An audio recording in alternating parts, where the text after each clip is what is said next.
Ce matin, Maxime, il y a de la cohérence dans votre innovation puisque vous nous parlez d'un designer néerlandais un peu fou qui a eu une idée un peu folle. Oui, il s'appelle Dave Hackens. On a déjà parlé de lui ici même. C'est lui qui avait inventé un téléphone portable en kit, un téléphone qu'on assemble chez soi, un peu comme un Lego. L'idée était géniale.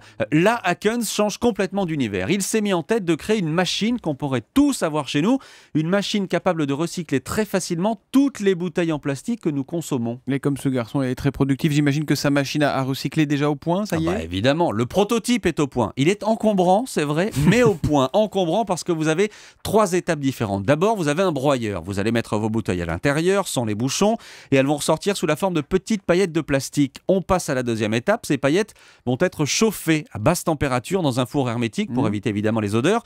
Vous obtenez une sorte de pâte visqueuse que vous allez placer dans un des moules de votre choix. Il faut une usine, quoi. Il y a un peu de ça, c'est la 3e étape. Au final, vos bouteilles vont se transformer en abat-jour, en vase, en chandelier. Ça, ce sont les exemples donnés par notre ami designer néerlandais. Et il espère vraiment qu'on aura tous ça un jour chez nous. Ça paraît quand même un peu compliqué, votre engin. Et puis, au-delà du 30e abat-jour, qu'est-ce qu'on va en faire de ces moulages plastiques ? Bon, alors, je suis d'accord, ça paraît compliqué. Et visiblement, Dave Hackens aussi est d'accord. Il a conscience que sa machine est encore un peu complexe et qu'il faut l'améliorer.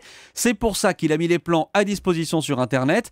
Tous les géotrouve-tout du monde entier peuvent les récupérer, les modifier, les simplifier. Avis aux amateurs, vous êtes candidat ? Je suis assez peu branché technique, moi. Mais... Enfin, en tout cas, c'est l'innovation participative ce matin, grâce à Maxime Souité. Il faut qu'on remette les Oscars de l'innovation à la fin de la saison. Oui, c'est vrai. On verra si notre ami Dave Hackens aura une chance. Merci, Maxime.